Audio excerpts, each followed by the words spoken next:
All right, we are live. Good evening, everybody tuning in. Thank you so much for joining us today for another hashtag Together at Home webcast from Buffet Crampon USA. As always, my name is Declan Lynch, and I am the low brass product specialist here at Buffet Crampon USA. And as you can plainly see, I am joined by one of our fantastic Anton Courtois performing artists, Mike Zion. Mike, thank you so much for being here. Thank you for having me. We are super excited. We have a bunch of cool things to talk about. Mike actually recently stopped by the Buffet Crampon USA headquarters here in Jacksonville, Florida, to play test a couple trombones, and we will be discussing that later in this segment. But before we get going, I just want to do a quick little plug. We got to remind everybody that our timing has changed for this. I know everybody got used to the Thursdays at 2 p.m. time slot here on the Buffet Crampon New York showroom page, but we've changed that. We are now going live at 6 p.m. on Thursdays every week. So make sure that you change that calendar from 2 p.m. to 6 p.m. so you don't miss any of the really cool interviews and content that we're going to be able to put up on this page. And then another friendly reminder, we are still housing many of these videos on our YouTube page. That is the Buffet Crampon Rhapsody Live YouTube page. So if you want to see any of the other fantastic interviews that we've done with some of our artists, please go there and check those out because there's a lot of really cool things to check out there. So let's dive right into it. Mike, thank you again for joining us today. We had a couple technical difficulties right before we hopped on, but I'm really glad that we were able to figure those out and get here to hang out. Great. So we pretty much always started off most of the interviews with, what have you been up to during the pandemic? It's been such a challenging time for everybody, but since we are living down here in Florida, things have been very different than most across the country, especially as of late. With the vaccine campaign going seemingly quite well down here and things starting to open up more, how has life changed for you lately? Have you had more playing opportunities? Have more gigs popped up? How's that been going for you? Well, it's been actually very good. As you said, the things in Florida have been opening up.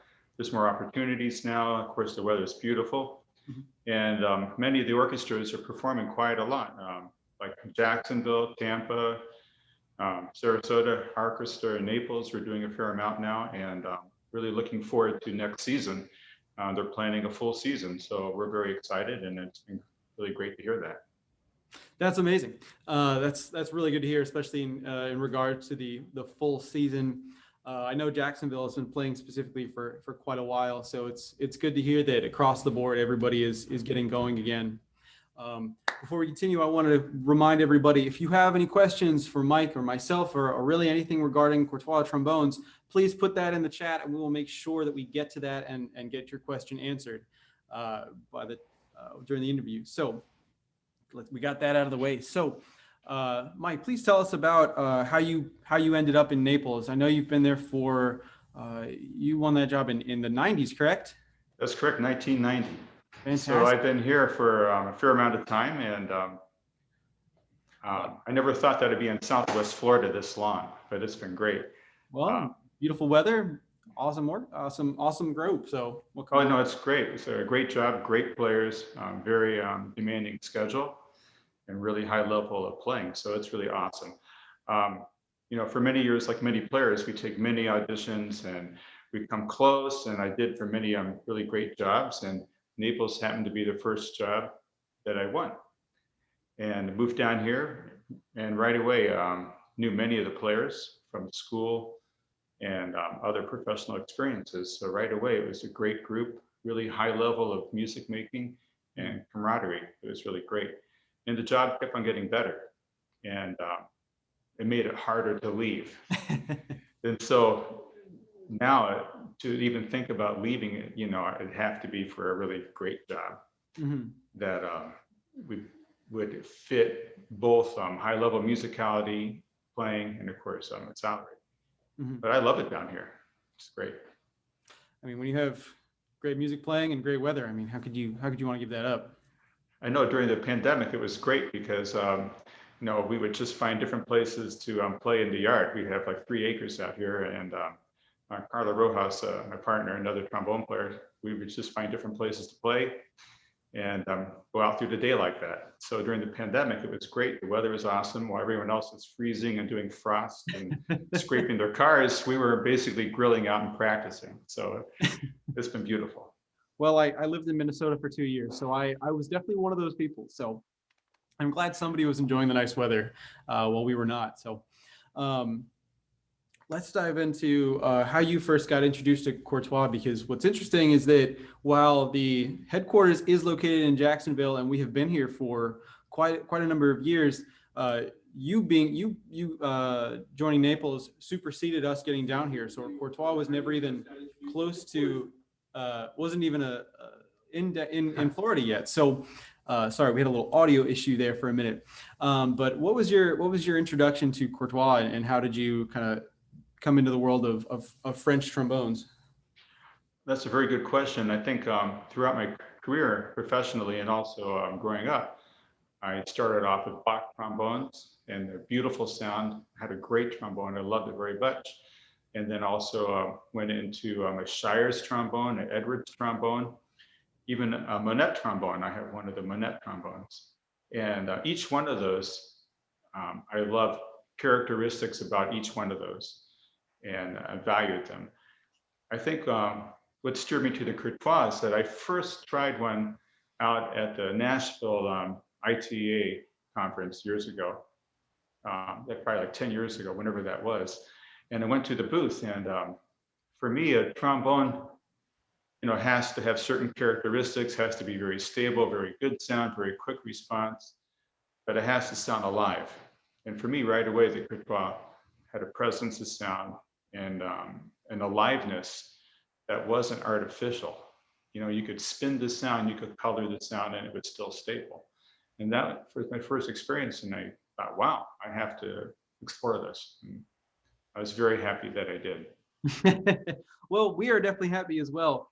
And one of the other really unique things that that you and I got to dive through a lot recently, and something viewers may not realize, is that while Anton Courtois is originally a French brand and the instruments were made in France for over 200 years, when the Buffet Group acquired the BNS, the Hans Hoyer, and the Mano West, and the German brass brands, we actually migrated production from France to Germany. And of course, there were things that were different over time. Overall, very, very positive change for the instruments, but there's still going to be very varying differences between the instruments that players will find either or to their liking or not. But again, at the time, you started playing on the French-made instruments. So what about that specifically was interesting? Was it a different kind of construction that you felt from your previous instruments, or was it really just that sound and that color you found in the instrument? You mean the French trombone compared to my trombones I was playing at that time? Yeah. I think the construction was similar in many ways, but the sound was more, it was stable and had a good core, but it had a spark to the sound that I really liked.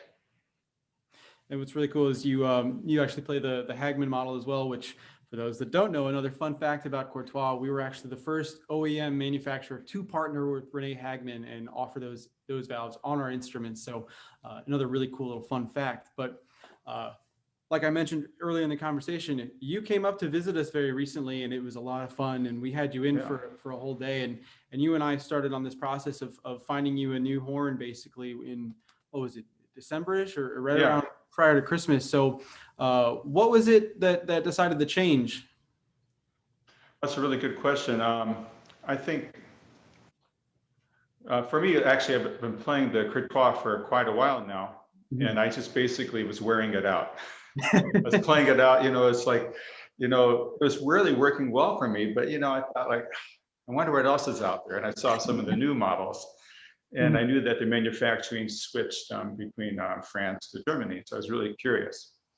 And so I believe that Donnie, Todd, and yourself worked out to send me a couple of the New York trombones with the screw rim. screw bass bell. And yeah, there you go. They're great. And I've not experienced one before. And I played one at Husonics up in St. Petersburg a couple years ago. And I think I wanted to reacquaint myself with that again. So a couple were sent to me. I was very much intrigued by it, but I really wanted to try more out to see if I could find something that really worked well for me. So I was very happy to, unfortunately for the COVID, not too many distributors were taking these instruments on, I believe. So now they are again, and they're going out to for people to try and purchase. But you happen to have 10 of them, so it was nice to go up there, and I played all 10, and I found this one. And what I found was a lot of the same characteristics as the French model. But for me, they're using the extra, the brace here, of course, not one here. But with the screw bell, that gave it a good balance as far as resistance and opened it to sound. Mm-hmm. So it was really excellent to find that. And I remember at the beginning of the process, we started with something very, very similar to what you were on. And basically it was a spec for spec going back and forth between one French and one German made of the same model. So I remember going through that. And what were the main differences you felt between those two specifically? Specifically, what I was looking for is a character sound that was very much alive, but dialed in, where the surround of the sound was not just, let's see, like the trombone that I played, the previous model, the French trombone manufacturer. But what I was looking for is a little bit more definition around the side of the sound, edges of the sound, so that I could feel that I could actually hold on and spin the sound a little bit differently. Mm-hmm. I felt like the threading on this made a big difference, opening up and doing that. And also I made slight adjustments. For those who tried this instrument, it comes with a thumb brace. And it's a really cool idea and it works well, but I found that it added a little bit too much resistance to the horn. So I took that off and made a big difference right away. So obviously people listening on the phone probably may or not can tell, but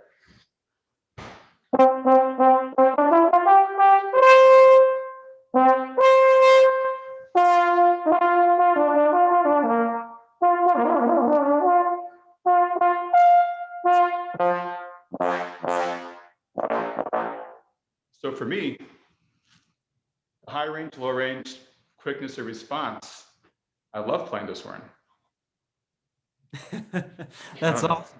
That was the for those who weren't lucky enough to be here during the day, those amazing sounds are what we got for pretty much 9 to 5 the entire day on varying instruments. And it really was, we all we kept saying it throughout the day, but it really was such a lovely change of pace, especially with COVID still somewhat of a, well, not still somewhat, but COVID still very, very apparent in the world in December. But having you come in and just hearing that brass and that brass sound and that electricity that we felt in the building really was something special. So, well, thanks. I really wish the viewers at home could spend that whole day with us, because it really was something special. Thank you. But what I really like about the instrument is that, and I'm not saying this just because I'm the artist for repertoire, but Buffet Crampon, but it's fun to play. Whatever instrument you play, whatever manufacturer, make sure that instrument fits you. You're not trying to make yourself fit the instrument. It should be how you want to play, and the instrument should deliver that without you trying to change things. And for me, this works for me really well. Mm-hmm. So obviously what's kind of cool is we have basically what you were going back and forth on. So we have a French straight bell, but then you have the cut bell, and that's one of the main features that we had on the New Yorker was that cut bell, to put it in a much more compact and easy to travel case, and that changes a lot of the features of the instrument for travel, but also obviously has a huge impact on the sound. While there's a lot of other things about the instrument that are different than what you were playing, there's still quite a lot about it that was very similar. between your French 420 Hagman and the New Yorker, what would you say were the biggest difference, but also what is something that you found that was very similar between the two? I would say the difference is that the German manufacturer feels a little bit more solidly built. Mhm.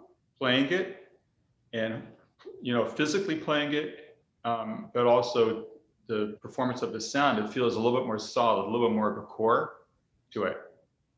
The response, though, for me is still really quick, like the French manufacturer. The same character sound is there. I would say it's just a little bit more of a richer sound. Either that could either be in the manufacturing techniques, maybe the lacquer, how it's used. I Mhm. don't know the specifics, but it just feels a little bit more solidly built, but retains the characteristics of the French manufacturing. Mhm. Um, Oh, and one like, more thing. I want to say that when I was trying all the instruments, all 10 of them, they all were very close and well, all of them played well consistently. and that's what I was gonna pick your brain about a little bit, was that um, we were lucky enough to be able to set something like that up. Usually it's, in most people when they're trying out an instrument, ideally if you can find one to try, that's an amazing opportunity. If you can find two or three, you got to push for that to happen. And in our case, we were able to put out 10 and make a whole day of it. Between those 10, I remember there was a lot going back and forth with different mouthpieces and putting the brace on some versus the other.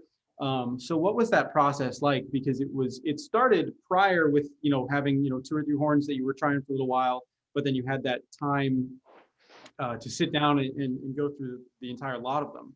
So from your standpoint, what is that process like for kids trying to find a new instrument for themselves? That's a very good question. I would think the most important thing is to have really good playing fundamentals to start with. Good air, good embouchure setup, and a good teacher, so that for a student at least, they have a good consistent setup of tone production. They're not going to be fighting themselves. So it's important that you already have that. Or if you're a beginning student or a younger student, have a teacher come help you with that. Other than that, I would say for me, it was really just playing the instrument immediately, just playing something easy in the mid range. How was the response? Did I like the character of sound?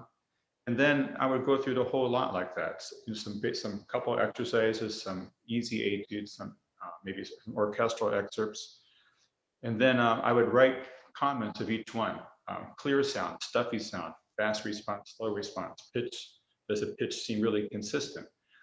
And so I would start off with that, and then I could narrow it down those 10 instruments right away, maybe to like 6, let's say, because those other four I didn't like. Maybe the sound was a little bit thicker than I personally liked, or Mhm. maybe the low range was a little bit too wide, for me.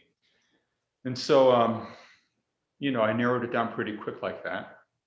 And then I would play a little bit more extensively in the upper range, make sure that it felt free with a beautiful character of sound, and the low range that it felt not tubby, but really fast. Mhm. And so I narrowed it down pretty quickly. Then those instruments that didn't, you could tell right away, is this instrument going to work for me or not? You should not try and make it fit you. Mhm. Um, and so also, then after I narrowed it down to like 3 of the instruments, and there were some characteristics I really loved. In fact, I went home with 2. And I thought, boy, do I really want to buy 2 trombones? I thought, of course, the trombone is the most accessible financially in the orchestra, even though it's a lot of money, musicians. But I came home with 2, and thought, oh, I really love both of these. It would be great to have a backup. But then what I found out, the one trombone that I have now, which I really love, and then the other one were close, but I found the other one had a little bit thicker sound than I like consistently. Maybe it'd be good for a Mahler or Bruckner or something like that. But I don't want to have a trombone that I use just for those pieces, perhaps. I want to be able to play the instrument I like well in a variety of styles and genres. And then if I really want to pick another instrument out for something, I will. So I sent the other one back reluctantly, but I stayed with this. That's Also, I hate to do this to you, but this is actually that one right here. can you send that back? I want to try it one more time. I It was so hard. In fact, a really good friend of mine, James Jenkins, Yep. the principal tubist in Jacksonville, listened to me as I narrowed them down. And he goes, boy, I really like that one too. But this is the one for both of us that the sound just really sat in our laps and really felt comfortable. One other thing I want to mention, as a brass player, it's really important to have the mouthpiece that works well for you. And you shouldn't always, find mouthpieces and move them all around and try different ones. I mean, it's good to have a couple of them and maybe move it back and forth between some, but it's important to find a mouthpiece that's really well balanced and easy to play. And then you could slightly maybe adjust it, if possible, to the trombone to bring out the characteristics that you want too. So it's kind of like mirroring the two together. The mouthpiece and the trombone has to match. A friend of mine, I may have told you, Scott Hartman, used to the trombone player at Empire Brass and teacher at Yale. He's have to plug this. Scott's making these great mouthpieces. And what's really cool is that he's really worked on it for like the last 10 years, and it has all these different different weights and measurements.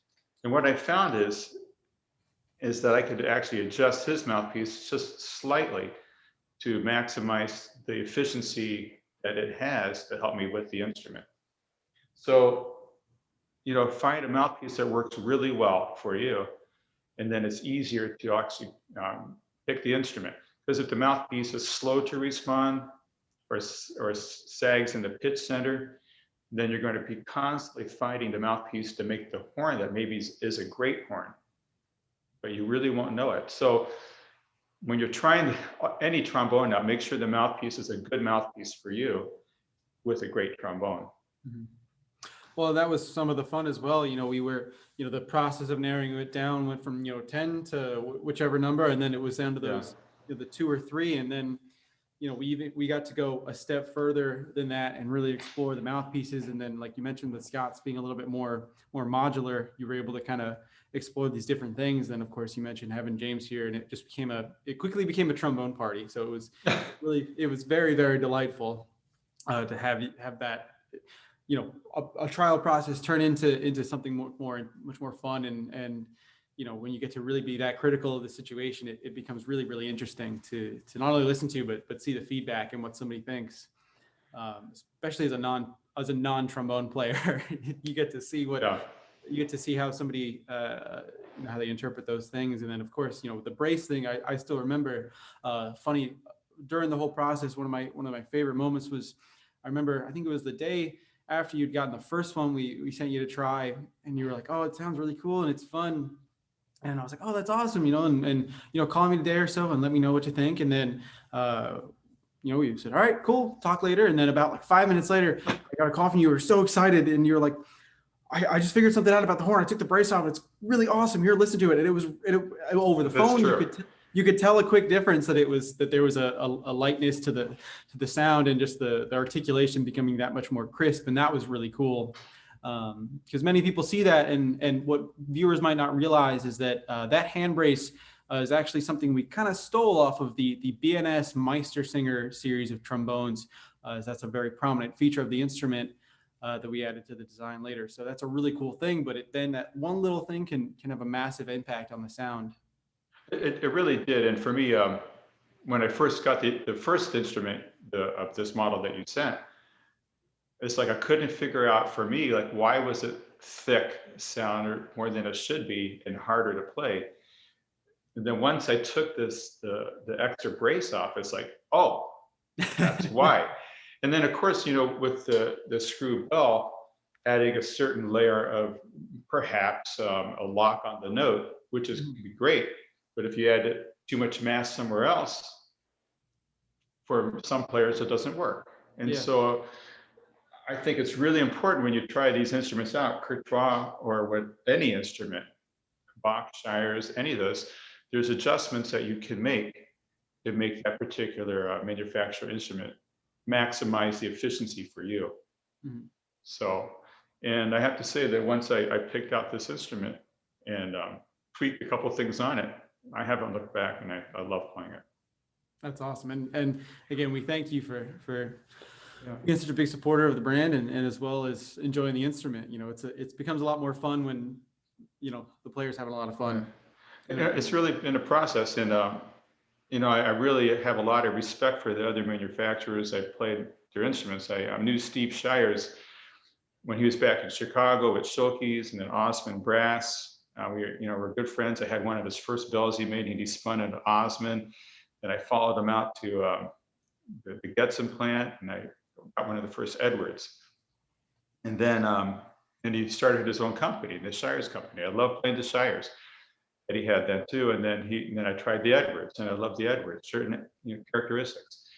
But I always was looking for something a little bit different for me. Yeah. So I was looking for the lock on the note, the beauty of the sound, the quickness of the response. And then I just happened to find that in the Courtois. It's really fun to play. That's awesome. And thank you. The kind words mean a lot.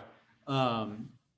Well, for what's on the horizon for you, you have this fancy new trombone you get to bring out onto the street and start playing. What's on the horizon for you in terms of, like we mentioned at the beginning, Florida is coming back around and being much more open, and there are more opportunities coming about. So what's on the horizon for you? Well, for me personally, I think it was really great to use the pandemic to look through some solo literature, some playing. I'd love to do a recording. I was planning to do one last Christmas, but because of the COVID, it didn't work out. A good friend of mine, Paul Ekus, who's the head of the recording department at Oberlin, we went to school together at IU, and we talked about doing recordings, and that didn't happen because of the pandemic. But we're looking at doing that next year, hopefully, and I'm picking out some repertoire. So I'd like to work toward that, practice toward that. And of course, looking for a full season in the orchestra. And this is the last season of our music director. It's been a great tenure with Andre, but we have a new conductor search coming on, and I think we're really looking forward to hitting the season. One thing with the pandemic, we had a smaller orchestral season and numbers on stage. And so we did a lot more chamber music, brass quintet. So I'd like to, I'm looking forward to doing more brass quintet recitals, concerts, just basically a lot more playing. That's awesome. Well, I know you've been doing a lot of that already. As when James was here, I forget what the exact comment was, but it was like, Mike, you've been shedding, man. And it was between everybody in the building, we were all pretty universally sure that was definitely the case, and it was showing. So I look forward to hearing the fruits of the labor from hopefully a CD or definitely some brass quintet playing. So I thank you for that, and I look forward to hearing a lot of that. Oh, thank you very much. I look forward to it, and looking forward to coming up to Jacksonville, of course, when new things will come your way. And it's really been great.